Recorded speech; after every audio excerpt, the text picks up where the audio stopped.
Hello and welcome to another quick flash interview from the Meet Cute with SFFRomCast. We have our next guest here to tell us a little bit about yourself and what you're writing. Hi, so my name is Aveyard, and I guess the first thing that you need to know about me is that I'm an art enthusiast. So I'm a professional opera singer by training. And I also paint. I do oil painting, I do drawing, I do sculpting, wood carving, knitting, baking, anything art related. I'm there for it.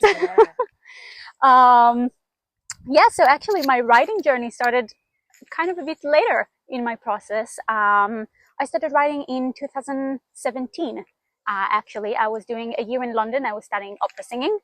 And I remember I was sitting in my bedroom in front of my mirror, basically, and I had this story idea that never happened to me before.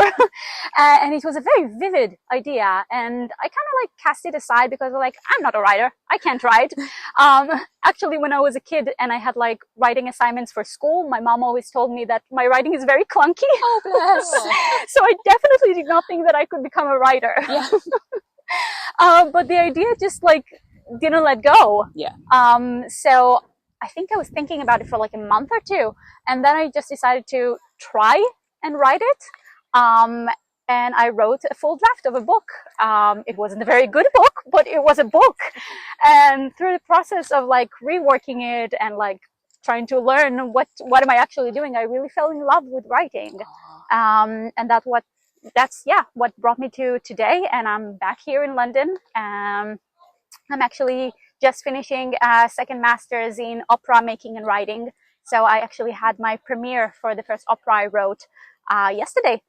I wrote the text for a new opera. Yeah, I was going to say, we could turn this flash interview into an entire series. Yeah. Okay. I'll give you for the next question, but there's so many going through my head now. Okay, so you've been speaking as part of the Romantasy panel. We've just seen you. How did you get involved with the festival, and what other things are you planning to do while you're here today? Yeah, so I actually got a DM from Andy, who runs the festival, and she invited me to be on the panel, and it immediately kind of grabbed me. It sounded really fun and interesting, and I wrote to my agent about it, and she was like, yes, immediately. So we were on board, which was lovely. And I already got to see a few of the panels, which were really interesting. And I got to do some archery as well, which was amazing. How did you do it? Did you I do actually hit a bullseye. Excellent. Is there anything you can't do? Yes. Oh my God, you are fantastic. Sorry, I'm just digressing. Yes, so you've told us about all of the things you do. How has being the artistic side and singing, how has that inspired you in your writing? Yeah, so I mean, the most direct correlation is obviously my debut novel, which is about a character who becomes an opera singer by using a magical talent. So that's an immediate connection right there. But generally, I would say that being a singer, especially an opera singer, a lot of opera is about very dramatic storytelling, and the characters go through extreme emotions. And having that background of being a character, understanding their desires and all these very deep emotions definitely affects my writing and how I approach storytelling. Awesome. It's fascinating. So when did you start reading fantasy romance novels yourself, and what are some of your favourites? Well, I guess I kind of always, it's not exactly always, of course not when I was a kid, but when I started reading books on my own, I kind of always gravitated towards the young adult fantasy romance genre. So Red Queen, and that was a very big one for me that I was obsessed with for a while. But Twilight and all of those books, that's what actually made me fall in love with reading on my own. So yeah, and my favorites. That's a very, very difficult question. We're sorry. Yes. Yeah. We hate being asked that ourselves. We don't know why we do it to other people. Yeah, I guess I would, instead of all-time favorite, maybe my favorite of recent reads. That's absolutely valid. Yes. I absolutely love The Crimson Moth by to read that. Christina I don't know if I'm rightly saying her name now, Ciccarelli. Oh, yes. It could be. I'm not sure if I'm spelling it right. Go to them and go, just confirm it for us. Yes. Yeah. Yes. So that was like one of my top reads, recent top reads. I also really loved Once Upon a Broken Heart by Stephanie Garber. Oh, okay. Yeah. Yeah. We've got so many on the list. We do.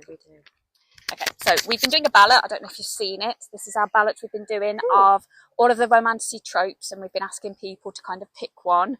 Which one of those is your go-to to read or write? It's gonna be a controversial one, but I'm a love triangle girl. You did say we did listen. I was going to say. I really am. A good love triangle always gets me. Does it? Yeah. Oh, this is it. So I go to the why choose. So if I've got the three, I'm like, just make a bigger bed. That's where I always go. So but no, I'm not against those either. Well, this is it. Yeah. Yeah, just broaden the horizon. Yeah, I have to say your one, like I've looked up your book and like that one's like ripe for just both. Just have both. Just have both. Yeah. So finally, what can readers look forward to from you next?